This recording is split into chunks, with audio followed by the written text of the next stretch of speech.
The restructuring was underway, and I hoped there wouldn't be any lingering resentment. I understood the realities of the business world. After all, my name is Kevin Miller, and at 62 years old, I dedicated 27 years of my life to keeping the gears of Tech Solutions Incorporated turning smoothly. 27 years of arriving at 5:30 a.m. sharp, addressing malfunctions, mentoring every newcomer who stepped through the doors. I never called in sick, never grumbled when weekend work was requested, and never hesitated to stay late, ensuring the servers remained operational throughout the night. Only 4 more days until my full retirement benefits commenced. 4 days until I could depart with my head held high, my future secured. 27 years and 11 months of unwavering service, and then Arthur Jenkins informed me my employment was terminated. He didn't even meet my gaze, his eyes fixated on his computer screen, as if I were merely a line item on a spreadsheet destined for deletion. My bedroom seemed smaller than usual that evening, the fluorescent lights buzzing overhead with the same irritating drone they always emitted when the building fell quiet. Through the glass walls, I could see the cubicles where individuals I'd personally trained were working, completely oblivious to the fact that the man who taught them how to maintain the HVAC system and which vendors to trust was being shown the door. Budget cuts, Arthur continued, finally looking up. We're streamlining operations. Nothing personal, Kevin. Strictly business. I nodded. What else could I do? Argue? Plead? I'd witnessed older colleagues escorted out by security for causing a scene. That wasn't going to be me. The termination paperwork lay ready in a manila folder. The standard fare, final paycheck calculations, COBRA information, and the return of company property. I signed each document with the same pen I'd used for the past 5 years, the one emblazoned with the fading Tech Solutions logo. Your badge and keys, Arthur said, extending his hand.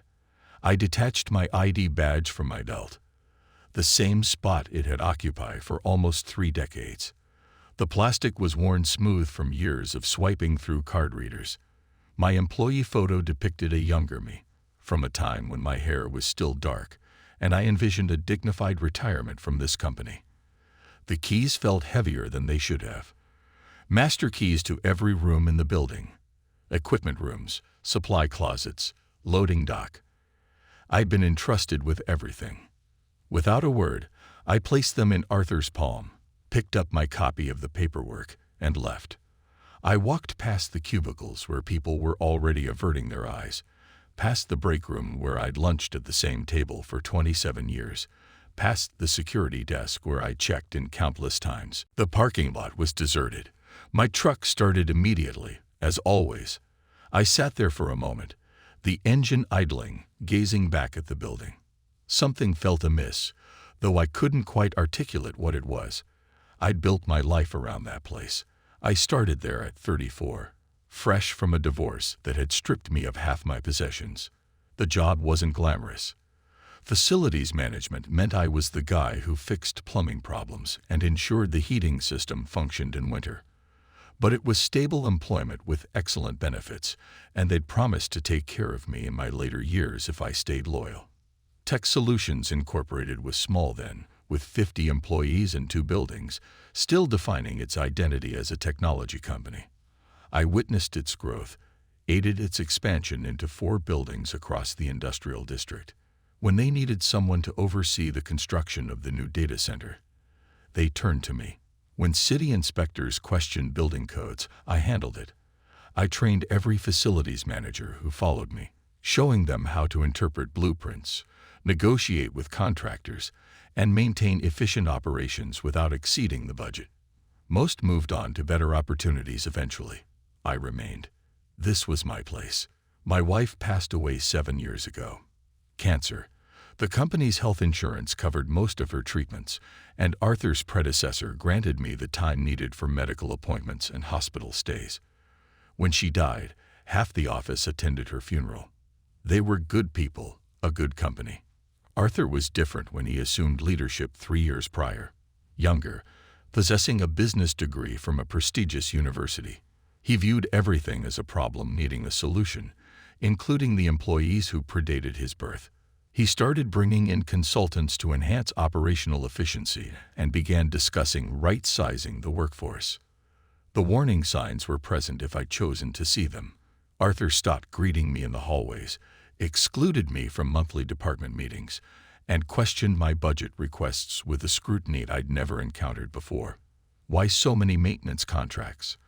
Could we manage with fewer safety inspections? Wasn't I getting too old for climbing ladders and crawling through equipment rooms? I assumed he was simply asserting his authority as the new boss, making a show of change. I'd seen this pattern with other managers. They arrive, create a stir, then settle into the routine once they understand how things truly function. But there were other indicators. Conversations abruptly ceasing upon my entry into a room. Meetings from which I was excluded. A new facility's hire questioning my job responsibilities. Information he shouldn't have needed unless someone intended for him to take over my role. I should have been more attentive. I should have asked more questions. But I was 4 days from my pension vesting, focused solely on reaching the finish line. That night, I sat at my kitchen table, the termination paperwork spread before me. The figures didn't align. My calculations indicated 27 years and 11 months of service. Their paperwork showed 27 years and 10 months. 1 month shy of full pension benefits. I retrieved my old employee handbook, dating back 15 years, from when the retirement policy was modified. It was explicitly clear, 30 years of service or age 65, whichever came first, for full benefits. I was 62 with 27 years and 11 months. 4 more days, and I'd reached the 30-year mark. Then I recalled the company-wide memo Arthur had circulated just last month. I'd kept a copy because it seemed significant. Updates to the employee handbook. Clarifications regarding retirement benefits. Assurances that the company would honor all existing agreements. I found it in my filing cabinet, exactly where I'd left it. Effective immediately, all retirement benefit calculations will be based on continuous years of service as defined in the current employee handbook. Employees approaching retirement eligibility should review their service records to ensure accuracy. I read it 3 times. Then I grabbed my calculator and started scrutinizing my pay stubs. Every single one, going back 15 years. Holiday pay, overtime, vacation days, sick leave. Everything was meticulously documented. Everything added up to 27 years and 11 months of service as of this Friday. They'd deliberately miscalculated, or perhaps they'd hoped I wouldn't notice. I considered calling Arthur, demanding a correction. But what was the point? He'd already made his intentions clear. Calling him would only give him an opportunity to concoct another excuse. Another reason why the rules didn't apply to me. I contemplated hiring a lawyer, but lawyers cost money I didn't possess, and battling a large corporation with substantial resources was a young man's game. Then I remembered Deborah Ryan. She'd worked in human resources at Tech Solutions Incorporated for 12 years before retiring last year. A shrewd woman, always adhering strictly to the rules. She never allowed the company to cut corners when employee rights were concerned. I'd heard she was now doing consulting work, assisting other companies in avoiding the legal repercussions of mistreating their employees. I located her number in my old contacts and stared at it for a long time. Making that call would mean admitting I'd been cheated. It would mean fighting back instead of simply accepting what had occurred and moving on. But sitting there in my kitchen, staring at 27 years of pay stubs and a termination letter that contradicted the facts, I realized something had shifted within me. I wasn't angry. I was focused. I picked up the phone and dialed. Deborah answered on the second ring. Her voice was as I remembered. Direct, no nonsense, the kind of tone that compelled you to tell her the truth, whether you intended to or not. Kevin Miller, she said before I could introduce myself. I heard about what happened. Word travels quickly in this industry. I explained everything. The timing of my termination, the discrepancy in the service calculation, Arthur's attitude over the past few months. She listened intently, asking precise questions about dates and documentation. When I finished, there was a lengthy pause. "You kept all your pay stubs?" she asked. "Every single one. Company memos, policy updates. Everything important. My wife always told me to keep good records." Smart woman, Kevin. Listen carefully. What Arthur did isn't just wrong. It's illegal. Federal law protects employees from being terminated to prevent them from receiving earned benefits. But proving it requires more than just timing. We need to demonstrate intent. She explained how these cases unfolded. The Department of Labor took them seriously, but they required concrete evidence. Documentation, a pattern of behavior, something showing the termination wasn't merely poor timing but deliberate fraud. "Bring everything to my office Monday morning," she said. "Don't communicate with anyone at Tech Solutions Incorporated. Don't post anything on social media. Don't even tell your neighbors what happened. If this goes as I anticipate, we want them to believe they got away with it." Monday morning, I drove to Deborah's office with 3 boxes of paperwork: pay stubs, employee handbooks, memos, performance reviews, email printouts, 27 years of documentation, meticulously organized chronologically.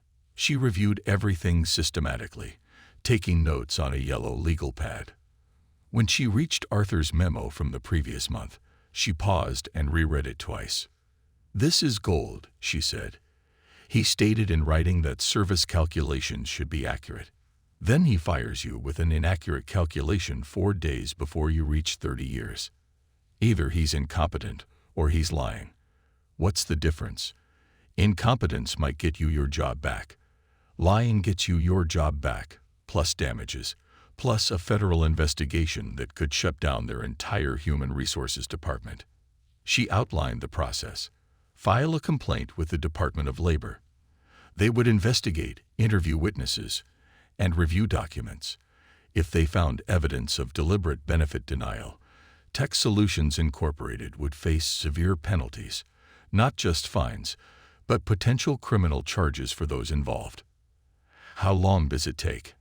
I asked. "It varies. Weeks or months. But Kevin, understand this. Once we file this complaint, there's no turning back. Arthur will know you didn't simply walk away quietly. He will fight back." She was right about that. Tuesday afternoon, my phone rang. Arthur's name appeared on the caller ID. "Kevin, I've heard you've been discussing your termination. I hope you're not planning anything foolish." I remained silent. "Look, I understand. You're upset. But we followed company policy precisely. Your service record shows 27 years and 10 months. I have the documentation right here." "What documentation?" "Your hiring date. Your termination date. Simple math, Kevin." I knew he was lying. I started at Tech Solutions Incorporated on December 15, 1994. I had the offer letter to prove it. But Arthur was constructing his defense, attempting to provoke an argument over the phone where he could control the conversation. "I'm not looking for trouble," I said. "Good. That's good to hear. It's as if someone were to file a frivolous complaint against the company. Well, we'd have to defend ourselves. And defending ourselves might involve closely scrutinizing that person's work history, making sure they never violated any company policies, never took anything that didn't belong to them, never said anything that might have harmed the company's reputation. The threat was clear. Fight back, and they'd destroy what remained of my reputation. "I understand," I said and hung up. But I didn't understand, not truly. Because what Arthur didn't know was that Deborah had already filed the complaint that morning. Deborah called me Wednesday evening with news that altered everything. "The Department of Labor acted swiftly on this," she said. "They'd been observing Tech Solutions Incorporated for some time. It turns out you're not the first person this has happened to." She'd spoken with the investigator assigned to my case. Over the past 2 years, 3 other long-term employees at Tech Solutions Incorporated had been terminated within months of becoming eligible for full pension benefits, all in their 60s, all with service records that had been mysteriously miscalculated. "They're calling it a pattern," Deborah explained. "Systematic benefit denial. The kind of thing that puts companies on federal watch lists. But there was more. The investigator had requested personnel files for all 4 terminated employees. What they discovered was a series of emails between Arthur and the new Human Resources Director, discussing ways to optimize the workforce and reduce long-term benefit obligations. They weren't even clever about it, Deborah said. Used company email. Talked about specific employees by name. Your name was mentioned 6 times in the past 3 months. A chill settled in my stomach. What did they say about me? That I was a legacy cost. That my pension and healthcare benefits represented a significant ongoing expense. That my position could be eliminated and my responsibilities distributed among existing staff. They'd been planning this for months, while I was arriving early and staying late, training new employees and solving their problems. They were devising a way to get rid of me without paying what they owed. There's something else, Deborah continued. The investigator wants to interview you Thursday morning. They're bringing someone from the criminal division. Criminal. When a company deliberately terminates employees to avoid paying earned benefits, that's not merely a civil matter. That's fraud. Wire fraud if they used electronic communications to plan it. The individuals involved could face prison time. Thursday morning, I sat in a conference room at the Department of Labor building downtown. 2 investigators, both younger than my son, both wearing suits that cost more than I spent on clothing in a year. They recorded everything, asked me to detail my employment history year by year, and showed me printouts of emails I'd never seen. The emails were worse than Deborah had described. Arthur and the Human Resources Director hadn't just discussed terminating me. They'd discussed terminating anyone nearing pension eligibility. They called it proactive workforce management. They had a spreadsheet with names, dates, and projected savings. Mr. Miller, one investigator said, based on what we've seen, we believe Tech Solutions Incorporated engaged in a deliberate scheme to defraud multiple employees of earned benefits.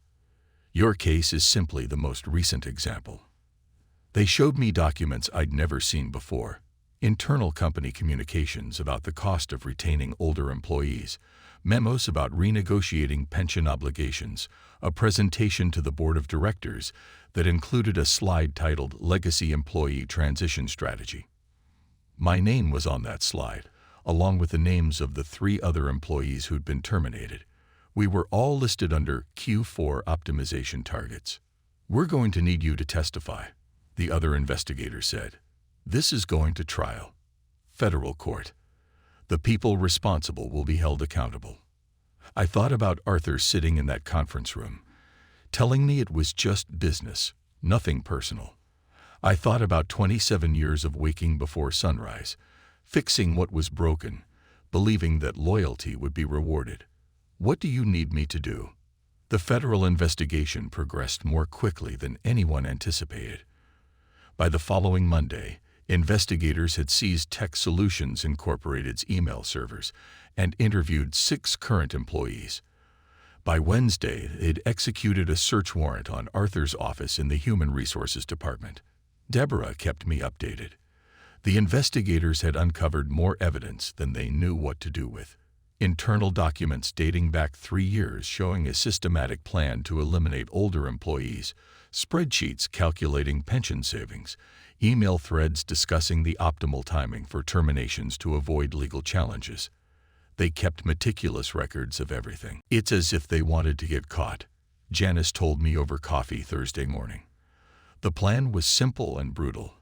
Identify employees approaching pension eligibility, find reasons to question their performance or necessity, terminate them just before their benefits vested, and save millions in long-term costs. Arthur had presented it to the board as a financial necessity. The company was growing, but pension obligations were impacting profits. Younger employees cost less to insure and didn't require long-term benefit commitments. It was basic business arithmetic. What he hadn't anticipated was someone like me keeping detailed records, someone like Deborah understanding federal employment law, or investigators who took benefit fraud seriously. Friday afternoon, Arthur called again. This time his voice was different, higher-pitched, nervous.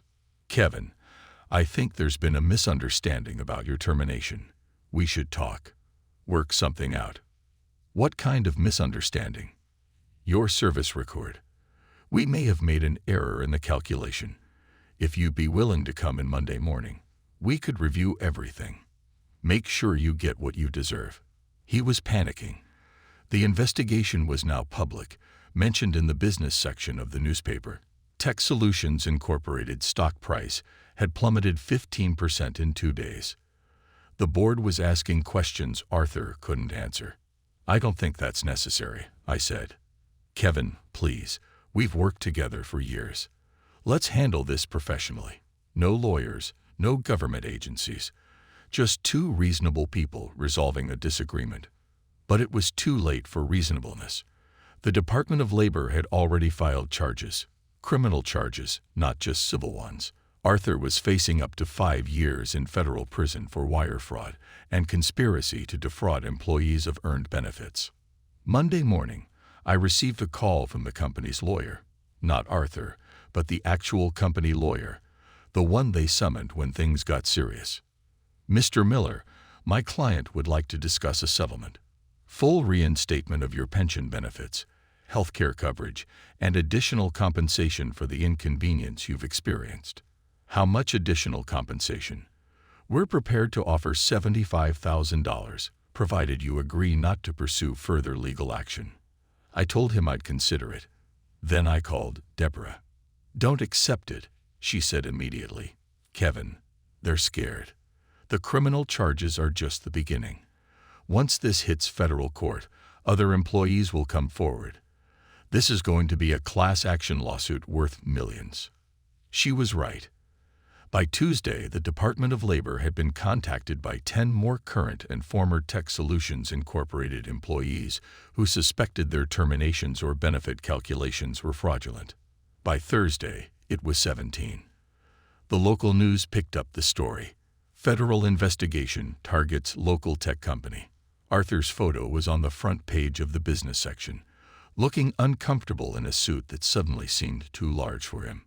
I didn't have to do anything but wait.